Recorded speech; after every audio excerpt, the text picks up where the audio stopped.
What's the crack? Welcome back to the Irish Place podcast. Back once again after a week of many events. So tonight we're going to talk about four of those events. The first one focusing on the Burnley match. The second one focusing on Manchester United's end to the transfer window. The third one on basically what Ruben Amorim needs to do over the 2 weeks that the international break is here. And then we'll just have a bit of a roundup at the end, guys, and chat about what our thoughts and feelings are about the start so far, transfer window end, and United's prospects. So, Burnley game. Kieran and I actually went to watch in the pub with a few pints. Yeah. So it was good to catch up. Good catch up. Like a pints, even though we're filling with the trying to get it working, get a good picture and sound, but we got watching most of it. Probably for the best. But I did go back and watch the highlights and on the roundup on MUTV. I watched the better quality. So you watched it for 90 minutes solo in concentration mode. What did you think of the Burnley game? Now, I thought good things and bad things. There's a lot of bad things sometimes, but I thought I'm happy with 3 points as what matters. But I think in the sense of compared to last season, I think we looked more aggressive in an attacking sense.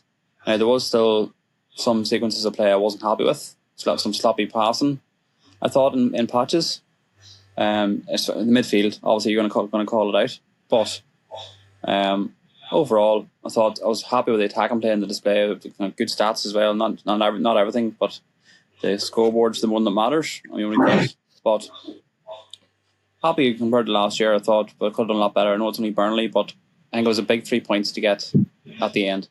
I thought they deserved 3 points. I think again you can point at the keeper for one of the Burnley goals. Again, but some frailties in that midfield and defence. Still, I think we could be a bit more secure in the defensive side. But good and bad. What do you think, Mum? I agree with you. Some good. The midfield is still an issue.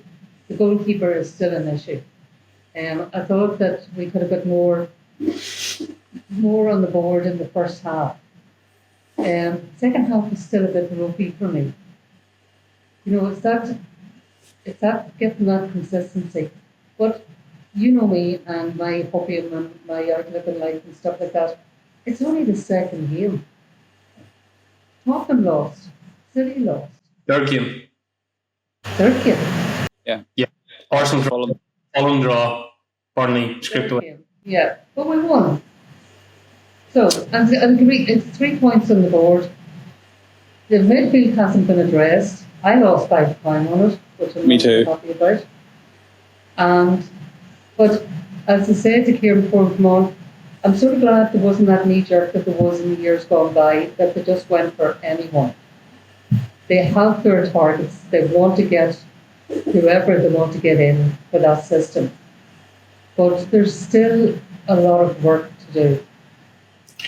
Is there a nerve or Ten Hag about this at the minute that Manchester United are scraping results against bottom league teams with by the skin of their teeth, really, is what I'm aiming at? Does it feel Ten Hag to you, or is there a difference between where we are now and where we were last season when this went with Ten Hag, where it doesn't look great, doesn't feel great, but you know what, it's a win, so what?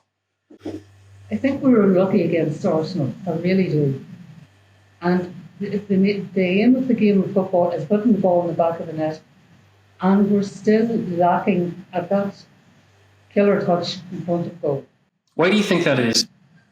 I'm hoping it'll come with the like of Mbeumo and Matthias Cunha. But why isn't it coming now? Pardon? Why isn't it coming now? Well, what's going to shift? What is what I mean? That Cunha and Mbeumo are going to start putting the ball away. There has to be dynamic between teammates, and that has to come. Is that putting the ball in the net? It will come. The more chances we create, the more goals we will score, and that was a big thing last year. That lack of creativity. Okay, I agree. Manchester United resolved this year. Yep, Manchester United had 26 shots against Burnley. Okay. Yep. They had 6 shots on target. They dominated possession, 62% versus 38%. Burnley are the odds-on favourites to get relegated from the Premier League. The result was 3-2, man. 2 of those goals came from an OG and a penalty. Manchester United spent £200 million on their free-flowing attack this year. When does it click? Hopefully soon. What gives you that confidence that it's going to click? But they created 6 on-shot targets and never took them. They created 26 shots on goal. That's on nothing but the player that took the individual shot. They still aren't scoring goals. And that's a problem. Exactly. Yes. Fix that. It's a problem at present. But my hope is, and my belief is, that it will. The more games they play together, the more goals will come. Okay. Based on just... But he didn't play Sesko. Sesko played against Grimsby and didn't score a goal. I love this cop-out from Manchester United fans at the minute. Oh, when Sesko gets up to speed. Sesko played 60 minutes against the League 2 side. He's a £70 million player and he couldn't score. Where does that logic come from? So he can't do it against Grimsby, but keep holding faith for it, because in 4 games' time, he'll be able to do it against any team in the world. No. It's not negative, Mum, it's logic. You can't score a goal against Grimsby in 60 minutes, but you're going to do it in 4 games' time against any team in the Premier League. How?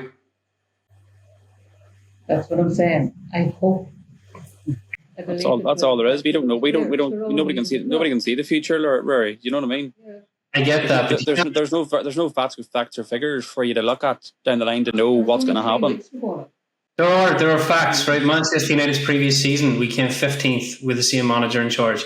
We couldn't score goals. Okay, the fact is that Manchester United have gone into this season now and scored 1 goal from open play in 3 games. Okay, that includes an embarrassing defeat to Grimsby. Those are facts, guys. So I know you can say that it's negative, and it is negative because there's nothing in my head to be positive about. But these are facts. You've no fact to throw back at me apart from hopium at the minute.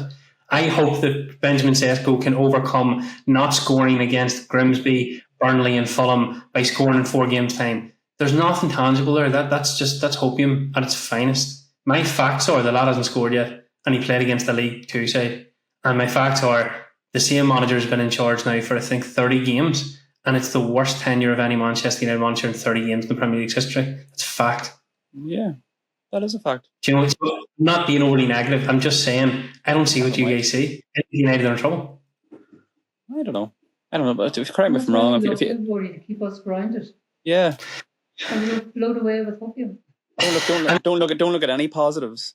Just look at all the bad. Positive for me, if Manchester United had won 4-0 at the weekend, I would sound like a really negative person right now, okay? But I'm telling you what I'm not positive about. Burnley scored 2 goals from open play. Manchester United scored from an OG and a penalty in the very last seconds. Now, it's a penalty. There's no point debating this in the Burnley result. It is a penalty. But I was the one positive I had. I was so happy that our manager seen it was a penalty and started smacking his head off the back of the boards, because I think he thought to himself, you boys don't even deserve to get away with that. You're a disgrace. I have a £420 million football team out there that can't beat the worst team in the league fairly. It takes an OG and a penalty for you boys to be able to do it. They can score 2 goals from open play against us, and we can't do it to you. United should have smashed Burnley at the weekend. Smashed them. And because they couldn't, I am very negative now. And could have easily smashed them a few inches the other way. Just the luck of the game. Could be fun. I mean? Also, look at Arsenal. They don't do it. Arsenal needed a keeper error to beat us. But sure, they got 3 points on the board, so who cares? Yeah, but where Arsenal are and where Manchester United are is uncomparable. We're the 15th best team in the league. Arsenal are in the top 2, and they needed a jammy keeper error to beat us. We look like the 15th best team in the league. We got beat by Arsenal, still crying that it should have been a win. And we drew to Fulham, deservedly, because we were atrocious. And we went into the Burnley game and didn't look convincing.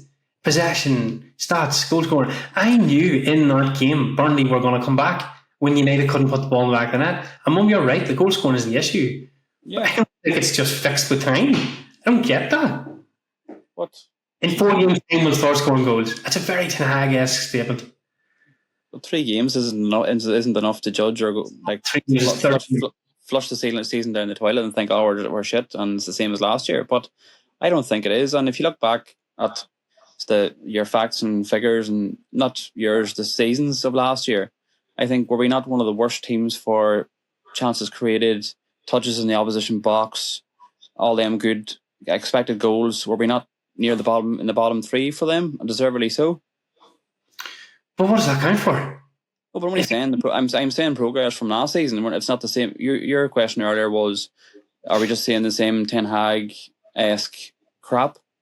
But looking at so far and some of the positive play from this season so far, yes, there have been bad spells, but we are in the top of the stats in those areas at the moment, and it's not the one that counts is the ball in the back of the net and the open play goals, whatever. And I hope it does come, but it is a bit of positivity for me compared to watching the rubbish last year.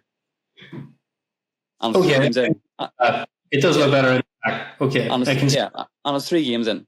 Is my point as well. But it's not 3 games in, it's 30 games into his tenure. He can't just say 3 games. He doesn't get a bite ball every new season and he gets to negate all the shite that he's done. He has to do well this season. He has to do well this season. He does. And it's his fault. Against Burnley, getting beat by Arsenal and fluffing all the momentum he built in the Arsenal game against Fulham, losing to Grimsby, he has not convinced me this season, Kieran. To me, this season so far is as crap as last year. We're no better than last year. In fact, Grimsby is one of the lowest minutes I felt as a Man United fan, and I expected a real colossal reaction from our first team. Go out and blitz Burnley. They didn't. I watched that game with you. In spells, it was atrocious. They were giving the ball back to Burnley. Bruno Fernandes was getting dispossessed in midfield. Casemiro at one point looked like he didn't want to know when the goals started going in. It's a flip, here we go again. And I just thought, you know what? There is something corruptly wrong with Man United at the minute where no manager is going to fix this. I am not blaming Amram. I am blaming the club as a whole. It's toxic at the minute. I think there's still a lot of issues, and it's not going to take one summer transfer window and one pre-season to fix it all. But I think like the things I was pointing at just a few minutes ago there, I think it is some good signs on the training complex and everything else, trying to pull it in the right direction. And I think there's still a lot of things to do, but I'm not going to panic this stage. I know it hasn't impressed overly so far. There have been periods, spells, maybe in halves, but it's more than what I've seen. I've seen enough in the positive light to not write this season off yet. Oh yeah, well, it is 4 games in, it's 3 games into the Premier League. I mentally, because I'm scared from the Eric Ten Hag era. And it's not just that. I honestly believe this. I'm not just. When I look at Manchester United and how they play football, right, and how they played football in the Burnley game, okay, I see a relegation fight because they couldn't retain the ball. The goals weren't going into the back of the net. There was a lack of confidence. The defence looked shaky. The goalkeeper looked shaky. And it's a nice segue transitioning here into the transfer window. I seen a team that needs a spark coming from deeper in the pitch to help its new attack. Mm-hmm. They didn't buy that spark. They replaced the goalkeeper with Lamans, as if replacing the goalkeeper is going to allow Kobe Mainoo, Manuel Ugarte, Bruno Fernandes, Casemiro to find their way into this season and fix our midfield. That, I think, is why I'm so negative tonight. That is nonsense. Not signing a midfielder at the end of the window and coming out and saying that they were happy with their midfield options, I thought was pathetic. Really pathetic. Just unbecoming of a club that has aspirations of their new £2 million training ground, Kieran, and their new £1 billion football stadium. It's just like, what does this matter if you boys can't pull yourself out of 15th? I don't think they're happy. I'll call that. I don't think they're happy with their not getting a midfielder. Then why didn't they move for one? Maybe they didn't have the right time. They obviously want to Baleba, and Brighton said no, which I thought. Now I thought that when we seen a bit of movement in the transfer window at the end, I thought I was going to get a fiver back off you, but it didn't materialise, and I was because I didn't hear. All I heard was a whisper of a loan for Conor Gallagher, and yeah, and I was like, that's not going to happen. So, Mum, what do you think happened? I think they didn't get their target. I think it's not. When did he become? Did you hear about Baleba in July? No. Movement? No. There was no movement, right? Did it not feel like Manchester United came in to the start of the season, right back from their tour or whatever, and then kind of panicked and realised, oh God, we have put we've put our eggs into one basket with Bruno Fernandes. We've retained Bruno Fernandes, and Bruno Fernandes was going to be the centre midfielder, but we realised that's wrong. And then, if that's the way it felt to me this summer was, right, the priority was the attack. Because we've Casemiro, Ugarte, Menu, and Fernandes, and they can all play midfield. And this is going to work. These are the midfielders, okay? And we go out on the pre-season and we trial different midfield combinations and we do that and that's grand, blah, blah, blah. A few people could see it and were like, it's not going to work, but okay.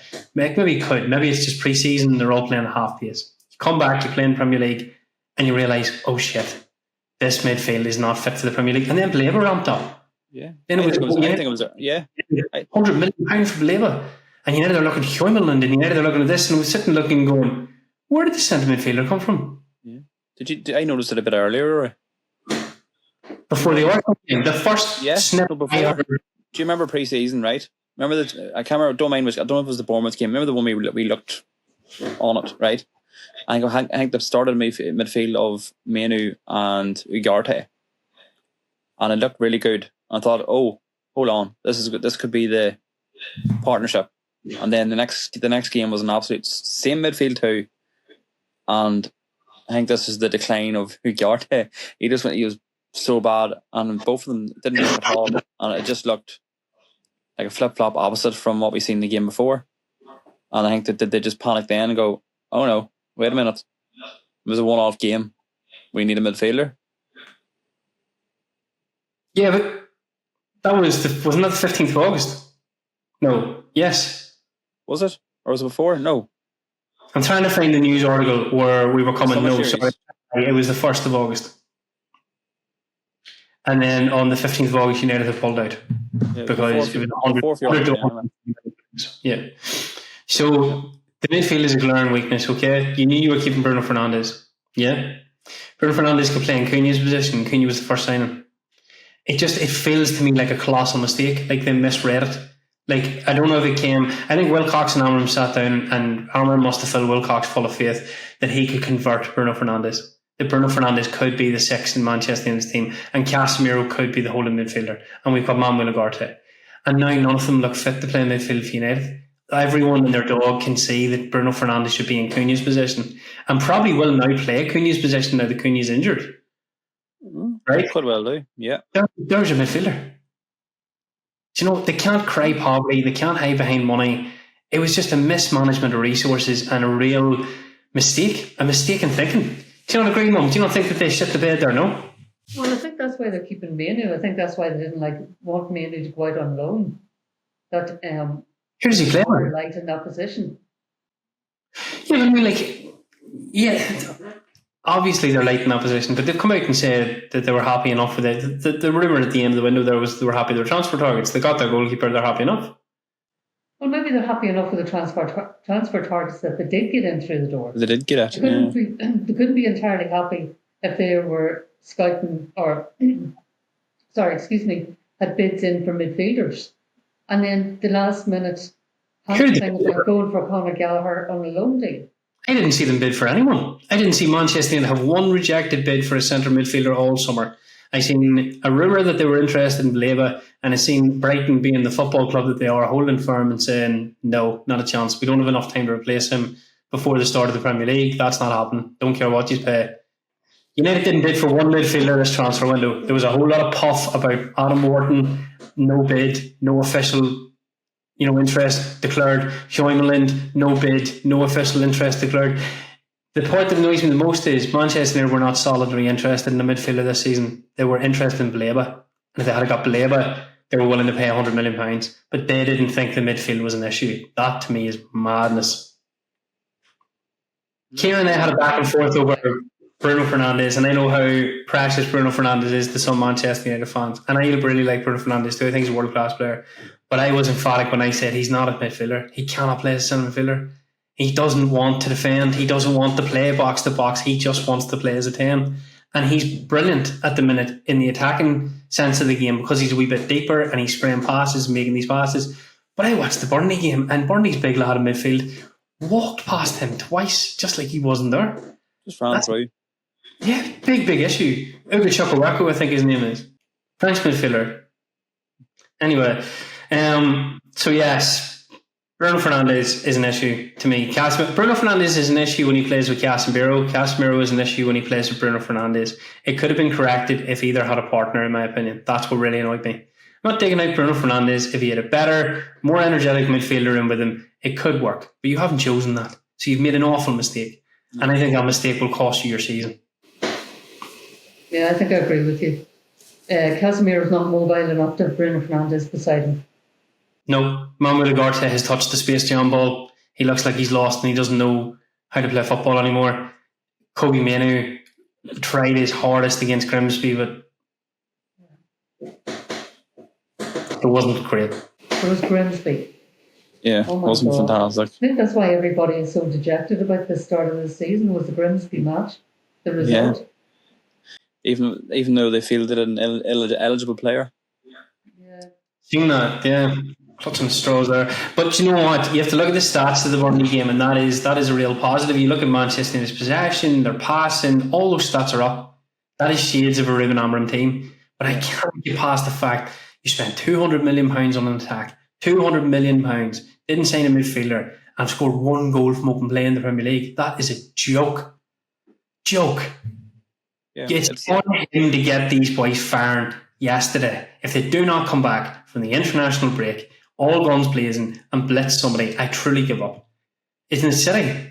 City will annihilate us, so I'm not judging it on the City game. City will destroy us. They're going to annihilate us. They haven't started great either. City then Chelsea. They're everything we hate to play against them. They're going to pressure and bully and harass us. It'll be like a well-oiled Grimsby. The one thing Arsenal didn't do was... The one thing they did, to their detriment, was respect us. They didn't press us high up the pitch at the start. They didn't bully us. They just tried to bully us from set pieces. All you need to do to Manchester United this season is what Fulham and other teams will try and do now to Manchester United. Bully the midfield. Harass them. Get in at them. Don't let them have time on the ball. And we make our own mistakes, unfortunately. I don't think the fullback positions, while we're on this rant, the signings of Pedro Leon, who can't start in the team, Patrick Dorgu, Dallo having to play over on the right. I know Mazraoui came back there. Are they filling you full of confidence? I think we look really, really weak out in those areas. Times. Key areas. Yeah, I thought Mazraoui's cameo, we looked far more secure when Mazraoui came on for 10 minutes. I was glad to see him come back on. Talk about him leaving though, wasn't it? Yeah. I haven't heard that now. Yeah. He's going to the Turkish League, isn't he? Who? Isn't he going to the Turkish League? Isn't he wanted by... The Turkish League, yeah. Oh. Yeah. Apparently he's third choice now in the packing order. Ahmed Diallo is going to play right wing back and share that with Dallo. Mazraoui is like a utility player. But apparently Amorim doesn't want to let him go because we need a utility player. We need someone that can play multiple positions. Yeah. Yeah, I think we do. He doesn't want that. It's a World Cup year and he wants to play for... I was going to say that. He doesn't want to play minutes. Yeah. Martinez is apparently going to be fit after the international break. The Butcher. I thought that was October that he was meant to come back. He's in light training apparently at the minute. Anyone with an injury like his, though, he might be out for a good month doing training here. And I think that if once you see him on the grass, you think, oh, he could be back. I don't think he'd be risked for a good month. Well, it said at the start it was mid-October. That's what I read. Right, so look, moving on, the transfer window. Give me your gradings on Manchester United's transfer window. I gave it a B because I think they did really well to get 3 attackers in, but I could have given it a C because they didn't sign a midfielder, but they got the goalkeeper in the end, so that upped it slightly. B minus. C plus, B minus. C plus, B minus. What do you think, Mum? I think it's B plus. I'm happy enough, apart from the midfield. If they had a good midfielder in, it would have been an A. Okay, Kieran. I love how you are in the face. Brilliant. The house is burning down and you're just sitting there with a glass of red wine thinking, sure, what? You're going to take something. What's that? 10 out of 10. Ventilation's meant to be a real high before you go anyway, so fuck it. No, I'll give it a B. I'll give it a B minus, probably roughly in there, because I'm happy with the players that we did get in. I would have. See, I don't know much about Le Mans. I'll be honest. Not many of us do.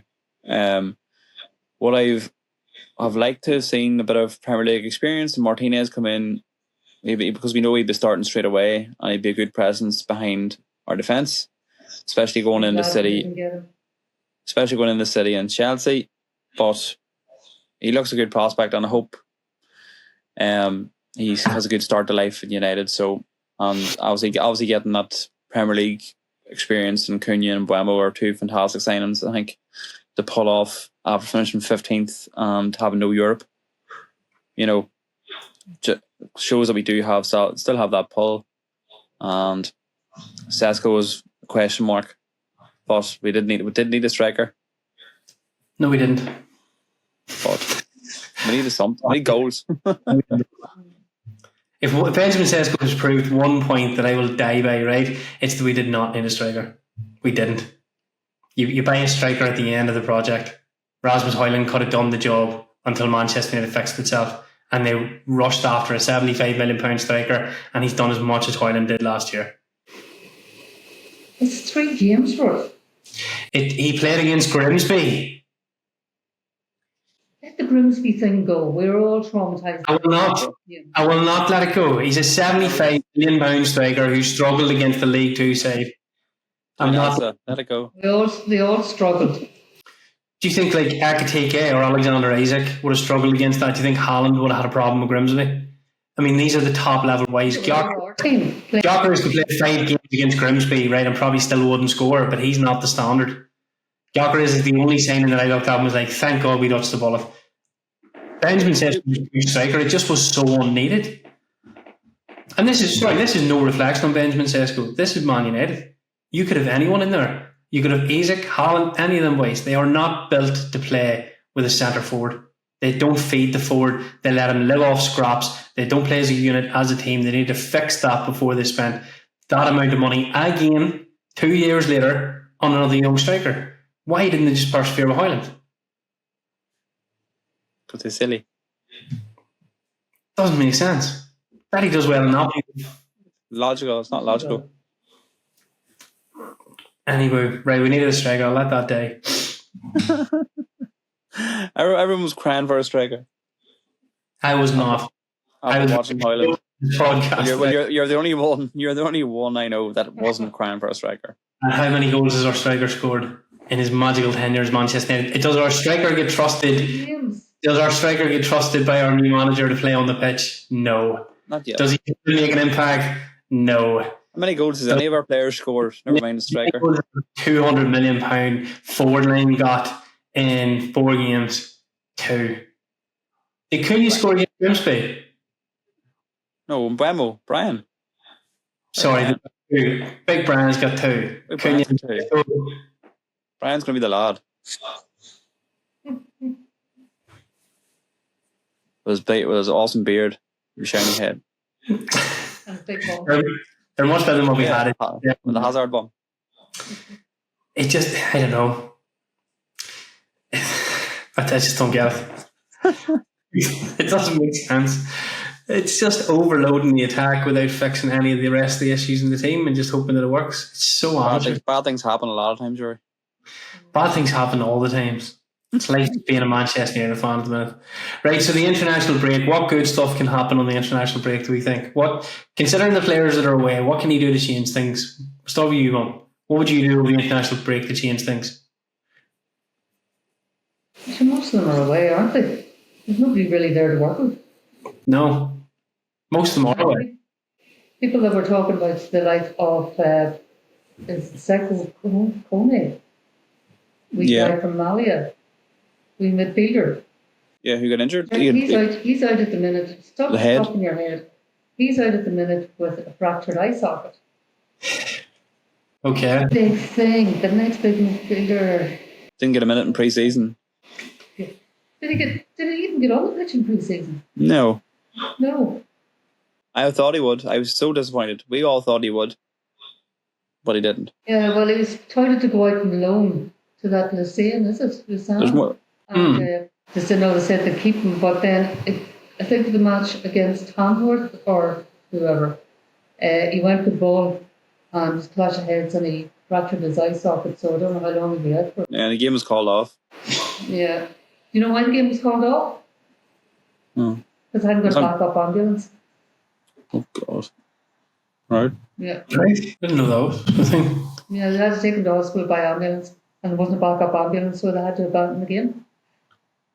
I'm really happy with the trajectory that conversation took because I could feel the narrative building within you there, Mum. Do you know why United didn't midfielder Yaku Kone? I was like, oh I no. could see the smoke coming He's out a of your ear, saviour. so you have to say, no. You know, backtrack.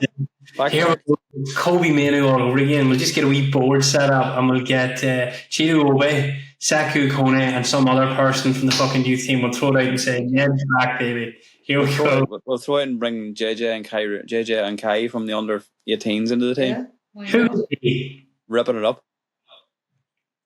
Do you know, it's the sort of club that should be promoting these young fellas, so it's not fair to laugh them, but we're not in the state that can promote youth players like that. I think Arsenal really did themselves a real service by bringing, is it Diamond onto the pitch? Mm-hmm. They just have a conveyor belt of talent. They're just bringing, but when them stars come onto the pitch, those lads are coming into a very, very established team. Settled team. He's competing for, the top trophies. They were the semi-finalists in the Champions League. They're touching on the door of the Premier League, albeit Liverpool derailed that at the weekend. But you can do that when you're that team. Manchester United need to live in the here and now with that squad, and that squad's not good enough. So, but yes, Lamans, I've never seen him play. Why do we say Lamans? Eh? Just the YouTubes. Liverpool fans showed me the highlight reel of his mistakes, and he felt very Belgian Andrew and Anna to me. Is that the one you seen, Mum? The Belgian waffle. The other one, I seen the hopeful one. Of course you did. We all like the Hopium one. So Carol Ankara did an interview in Stratford Paddock and said, scribe send lemons, whatever. And he said, in 2 words, he said, baby De Gea. He said, it would remind you of De Gea's goalkeeping style. Shot stopper. Shit. No, I thought, there's another keeper that can't command his area and can't come out for crosses. I'm so glad we're aligned in thinking here, baby De Gea, so we can't defend the cross. Yay. Yeah. Doesn't sound right. He's a good shot stopper and he's good with his feet, David De Gea. Yes. And a thing that he has over David De Gea is he's a good penalty stopper. Penalty stopper. Awesome. Conceded the goal to Arsenal from a set piece. But across and set pieces, he's roping. Conceded 2 to Grimsby from corners. Yeah. Yay. We're saved. Do you know who is good at deflecting across? Emi Martinez. But he's clown. He's Argentine Onana. Well, we can't be slagging Emi Martinez in this podcast and we put Onana, Bayender and Laman's case. We really can't. You're going too far now. Emi Martinez is one of the top goal savers in the Premier League in the past couple of seasons, and we're negating him for Lamans.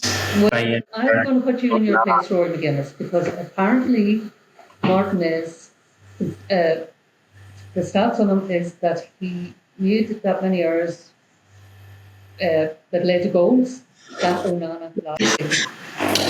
You sent us over a statistic of who was the strongest in each area of goalkeeping, and Emi Martinez was on top for 4 out of 5. Yeah. Your own image. And now you're going back. You didn't get any made as many mistakes as Onana. This is stats, right? The stat is that he made more errors leading to goals than Andrea Onana. You sent over an image where he was 4 out of 5 the best goalkeeper of the 3 goalkeepers that were included. Was Andrea Onana one of them? Was Onana one of them? But the stats again say... Was Onana one of them? One of what? The goalkeepers on the list for the image you sent over. Yes, and Bayender, and he topped the 2 of them. But yet the other stat is what I just said was. That's an extra stat for you. So he's a better goalkeeper, but he makes as many mistakes as Onana. I said he's a better goalkeeper, but he made more mistakes leading to goals last season than Andrea Onana. Okay. That's it. That's at you. Brilliant. Are you telling me that you think Emi Martinez is a worse goalkeeper than Andrea Onana? No, he's a much better goalkeeper than Onana. Well, then why are we having this conversation? Because I want to. Goals cost points. Do you know what? I said this to Mum the other day here, and I love how Mum will fight for Manchester United until they die. They will be championship side, and Mum be sitting here arguing that Liverpool bought the league and the Manchester United were hampered in their resources by PSR. And there's just always it's an because I think I need something like that to balance me out, because at the minute I just see no positives in this club whatsoever. But you guys come on and you do, so that's the whole point of a podcast, isn't it? Different opinion. Anyway, that's why we love you, because you balance us out with all your negativity. It's not negativity. Logic. Sorry, logic. Yeah. I wouldn't call it logic. I would say it's a difference of. I think as Manchester United fans at the minute, we're clutching at straws because we need to. Okay, so it's not logic, it's not negativity, it's not positivity, it's not being doom and gloom. I think we could all admit we are clutching at straws. We are trying to find the light in a very, very dark time. Ruben Amorim was meant to be the saviour. He is deserving all the criticism that he gets at the minute, in my opinion, because the football is bleak. Really, really bleak at the moment. It's not looking very, it looks better, Kieran, yes. It doesn't look top 4, it doesn't look top 6, it doesn't look European place push, and he's already come out and said, look, I can't replace 22 players. I can't just keep buying players and hope for success. It has to work at some point. Well, do something different then. If we're talking about what you'll do in the international break, maybe have a crack at a new system. Yeah, but that's what like some of the things we discussed, like, a lot of the stats going forward have improved, like by far, and we are sitting above City and all in the Premier League for all our doom and gloom. Just something to think about. 110. And there's no Sky Sports, no Talk Sports, nothing slagging the crisis at Man City. Yes, but this is where Manchester United have credit in the bank. Manchester City or Manchester City. You don't expect them to stay where they are. Just saying. Can you honestly tell me that you 100% believe United will be top 10 this year based on what you've seen? Do I think they will? I mean, there was aspirations before the season started on this podcast that we would get close to the top 6. Don't forget. Top 6. Do you think they get top 6? Yeah. Over who? Whoever's below them. You don't. I know that you don't. I don't care. Do you know what I mean? So, 21's coming. Man City have that credit in the bank where you're looking at Man City going, you'll probably still be top 6. Yeah. Have you seen another brilliant stat I just love? I'm going to hold on to it until we play City of the international break. So the last time United won the Premier League, I'm sure you've seen this already. Our first game we lost 1-0. Second game, Fulham, lost. Third game, Burnley, 1-3-2. Won the league that year. Same thing happened. I am a United fan, and based on how consistent we are, right? Not just associate or make a. I mean this here from the bottom of my heart. I wouldn't count on United to win the championship at the minute. They're just too inconsistent. You don't know what you're going to get game by game. They're brilliant against Arsenal. They're pathetic against Fulham. They're adequate against Burnley. They were pathetic against Grimsby. You wouldn't win the championship with that. No, there's no consistency so far. No. So they really need to up it just to get before you go winning us the league, right? They need to sort this out. Okay, if they want to get in the top 10, then they sort out performances like Fulham and Grimsby ASAP. I just want to see your wee face turn purple there with rage. I made a face with my club getting I'm comparing them to championship winners because I'm hoping we can win the championship next year. I really am. No, do you know what? If he's big enough and brave enough to admit to himself that he's made a few mistakes at the start of the window, and he abandons the Bruno Fernandes in midfield, and he persists with a Kobe Mainoo, or just a midfielder that understands the position, we could get into the top 10. I don't have aspirations over the European places at the minute. I look at the way Spurs have started, and I look at Chelsea, and I believe Man City will come good, and Liverpool and Arsenal. I just think there's too many strong teams in the league this year. It's going to be interesting to see what Newcastle can do now that they've got Wabmeda and Visa, because they were brilliant. But like us, couldn't put the ball back, and that's what counts for nothing. You have to say that Newcastle's a team in a transitional crisis, it seems. Yeah, they're not. What is They're, like? you know, as inconsistent as we are, we're sitting above them. 3 games in, which is all we have to go on. Yeah. Fair. Positive. Try exactly. It's pointing out the negatives, but knowing the negatives are there, but seeing the positives that are there, as little as they are, as limited as they are, and cling to them and support your team. It's taking what is in front of you and thinking 3 months down the line and playing out the variables and deciding on who you think will succeed and who doesn't succeed. Now, you play out the variables in Newcastle and Man United at the minute. Newcastle here, United here, Kim. No, that's because you love Eddie Howe. Don't give me that. That's not. That's because they signed Visa involved. Listen, was a striker. Their midfield is one of the best in the Premier League. Their defence is solid. I know that. Right. I'm only messing. Anthony Gordon. Don't panic. So they all they needed was a striker, and they got their striker.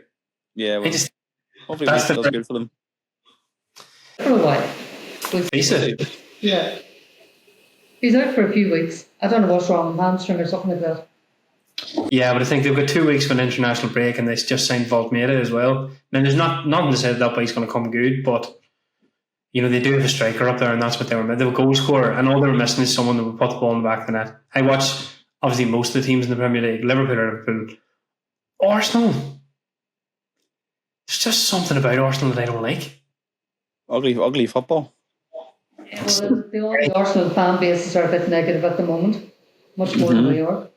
It's very pragmatic football. There's not a whole lot of. There's just no flair to Arsenal's play. It's just very regurgitated transitions and pass. Try and get the. Yeah, I don't like it. They're padding their stats for possession. Yeah, Arsenal don't convince me. Liverpool will win the league. Can we agree on that? No. Never until it's over. Yeah. Okay. Not saying United are, but you can't say that until they actually do it. Who do you think wins? What? Who do you think wins the league? Chelsea doing it. Leicester won it before. Arsenal might actually get their hands on it. I don't think Leicester can be against that Liverpool team as strong as it is now. There's been a lucky one, so Arsenal might actually get it eventually, but I don't know. I just don't want to see Liverpool do it. Arsenal can beat, because if there's one thing Arsenal have, even though they get beat by Liverpool, it's consistency. They smash the smaller teams. Yeah, they're so good at that. But then toward Liverpool, Man City, I thought would have a real chance of winning it with the players that they signed. And Man City, I don't know what's wrong there. Too much change too soon. New goalkeeper now. Goalkeeper as well, and then then I thought now wasn't it the game before the Brighton game there that Rodri's not playing, they can't play without Rodri, and then Rodri started there and they got beat. I mean, yeah, this is the consequence of too much too soon, and I think if we relate this contextually back to Manchester United, and it is a point that Mum made, Rodri is now playing with the likes of Ryan Sharkey and Reinders, who he's never played with before. No. So there's no consistency. He has gone from Kevin De Bruyne and Ilkay Gundogan, 2 vastly experienced Premier League entities, okay? Legends in their own right in the game of football in the modern era for what they've done. Won it all, seen it all, done it all, okay? Then he's got Reinders coming in from Serie A, and you've got Ryan Sharkey trying to bed in, an inconsistent Phil Foden's floating in around there. Manchester City just seem a bit like they've done too much too soon. There's too much newness to Manchester City. Marmoush only came in last year. It doesn't really seem like it's jailed yet. Jeremy Doku's still bouncing about. A couple of guys floating in around the back line now. New goalkeepers come in Trafford. Then Donnarumma's going to come in. I don't fancy City for this year's Premier League, and I don't fancy Pep to stay beyond this year. So I think City could be about to enter a period of transition. Yeah, Plus, they get done this year finally. Will they? Charge them immediately. Deduct them all the points. So Chelsea, you mentioned them. You think Chelsea have it? I think Chelsea now have great squad depth. Yeah. What about that striker there? Is he cracking, isn't he? That striker they're saying. What do you call him? Oh, the one that's injured now. JP. Baller. João Pedro. Shaw Pedro. If only someone called United to sign him. What do you call it, wee man? We were in for Delap. He's injured. He's out for a while. And they let Jackson go to Bayern Munich, didn't they? Yeah. There's high ambitions of getting an all-action, physical English forward, and then Chelsea signed him. And then we were going to get the wee Brazilian wizard who could have linked up all the play and played with Bruno Fernandes and Cunha. And Chelsea signed him. And now he's playing out of his skin for Chelsea. Him and Cole Palmer could have ripped that league apart if Palmer had stayed fit. And Palmer goes off and Pedro's still scoring goals. And now that he has to play the Cole Palmer role, he's assisting as well. Baller. Chelsea could win the league. Cole Palmer comes back fit and plays. But did you see, was it just me or did Swap Pedro look better as a 10? Yeah, I think so. I haven't watched enough of them. I think it suits him a lot more. Last game, that West Ham game, he was just electric. They couldn't live with him. Who have we not covered? Spurs. What do we think of Spurs? Spurs are Spurs. They're not get anywhere. I think someone no. No. Made a good few signings there at the end of the window, didn't they? Colin Moana. Moana, yes, yeah, on loan. Yep, Colin Moana came in. Was there somebody else? Did they get a Xavi Simmons? Oh, they did. Yes. What a deadline day they had. You go to them and not Chelsea. Too much competition. Chelsea are stacked with players. Yeah. About 50 players on their books at this stage. I would say Thomas Frank said to him, look, we're playing European football this year. We need a team. James Maddison has a bad injury. I know that you don't like playing as deep as you are. We actually play with two holding mids and a 10. You could be my 10. And he doesn't have the competition there like Cole Palmer and other players at Chelsea to come in. Joao Pedro, who we now seen can play as a 10. And Thomas Frank has probably sold them on, look at our start to the season. We're not the same Spurs of last year. This is my vision for it now.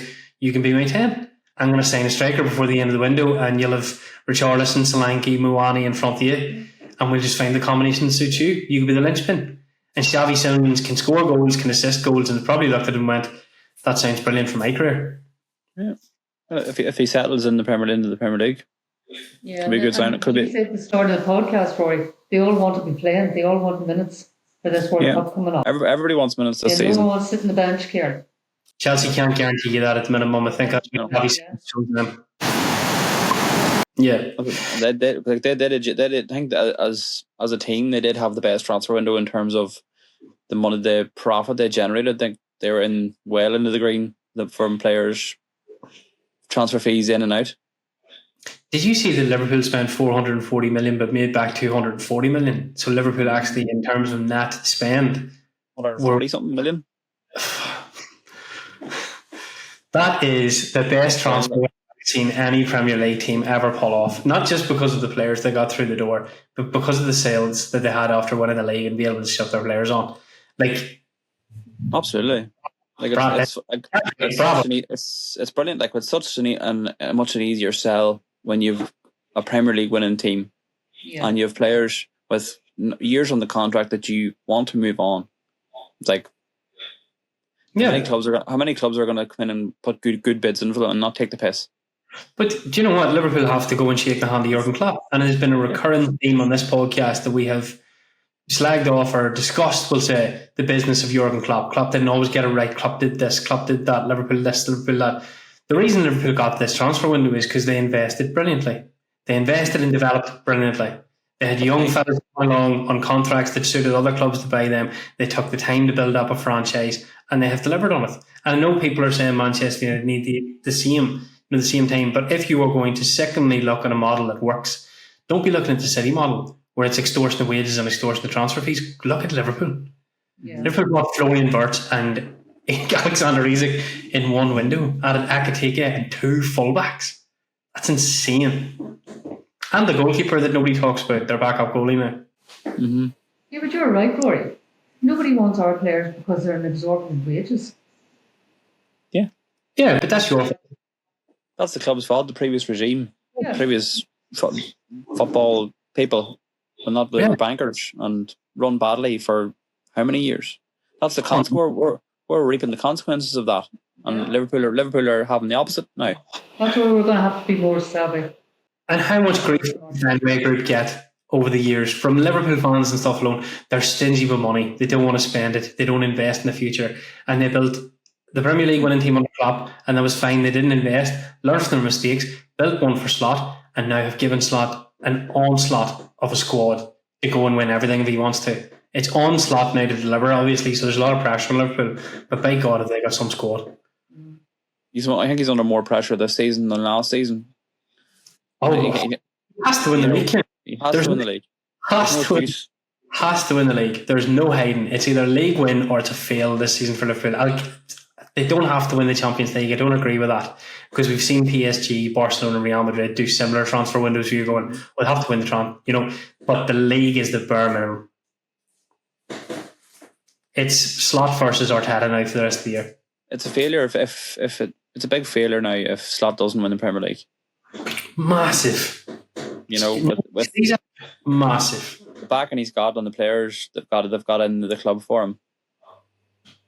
And then there's the whole, obviously, of course, do it for Jota. That pressure. That's a bit of pressure as well. But I think what impressed me the most with Liverpool's window, and I hate to keep talking about them, but I am, is they bought everything that they needed. Mm-hmm. They strategically picked everything they needed. Trent Alexander-Arnold left them. They went and they signed Frimpong. Andy Robertson had doubts over him whether he could continue next year, and they also didn't like Tsimikas. They bought Kerkez. Brilliant. They had a look at the midfield and decided, you know what, with too many options in midfield, there's loads of options there. The midfield sorted.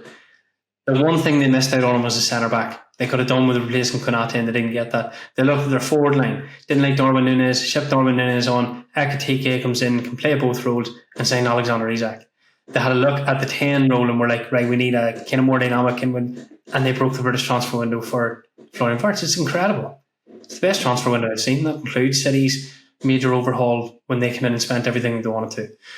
But it does lay the groundwork now for a bigger club commercially, like Manchester United, to look at it and go, well, why can't we do that? Yeah, 110. That should be, as much as you don't want to admit it or say it, it's a good blueprint to glance at and say, this is how we do it in modern football. You really didn't want to say it's the goal, didn't you? No. You fought against that tooth and nail there. You were going to say that's the standard, that's the goal, and you're like, no, Liverpool. I'm going to book my ring up after this goes off. All right, so to finish off the podcast, right? Give me your aspirations for the season. What do you think happens after the international break? Where are Manchester United in January? We'll start with you, Mum. What do I think will happen? I think we'll have a good season. I just want to see a more entertaining Man United. Man United, sort of, I grew up with, and I think we will. I think that midfield is still going to be an issue until we address it, and maybe they can do something in January. But I'm still sticking with guns and saying we'll finish in the top 5. Okay. You're mad. Okay. If you think it, that is bad shit, but okay. Manifest it. Top 5. 21. 2 in a Who out of the top 5, by the way, that you need to replace? Just to contextualise this for listeners and people that watch this, who are you excluding from the sort of big hitters at the minute for the Premier League that United overtake? Tottenham, Newcastle. Okay, so only Chelsea, Arsenal, City and Liverpool finish above Man United this year? Yeah. Okay. And yes, I have taken my medication. All is good. Are you drinking? Kieran, hit me. Aspirations and what you think happens.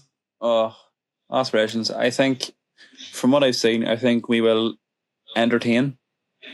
I think we'll have more of a threat. I think the goals will come.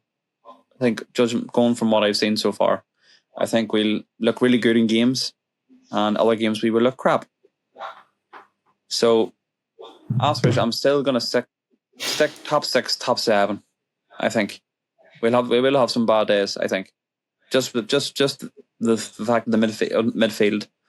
Now, I could totally be full of hopium here, and when we get Martinez back and adds a bit of leadership and bite into the back line as well, progressing the ball. If we address the midfield issue in January, it might happen. We don't know, but from what I've seen so far, I think we'll have we'll have highs. We'll have lows. Maybe not as low as Grimsby, please God, but I think it will click on the attack as we spoke about earlier. Judging by what the stats and everything we've seen so far compared to last season, if they keep that level keeps going, I think it will click. Players will settle into the team. It's 3 or 4 games into the season. Cunha and Buemo's got firing there. Sesko will settle in, and hopefully once he starts scoring, it'll all click together in that sense.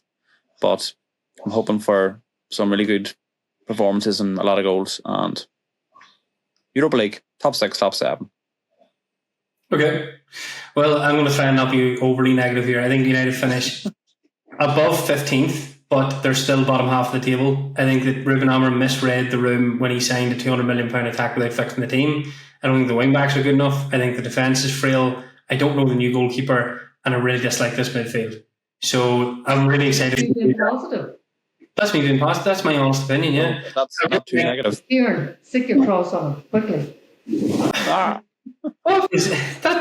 everything. It's a combination of everything I've talked about in this podcast. The defence doesn't look secure. The goalkeeper doesn't look secure. I don't know Lamans. Okay, you're telling me that they just signed another goalkeeper that can't save the ball. You're clutching at straws again for nonsense. No, he can save the ball, but he's not very good at crosses. Class. And what are we making that?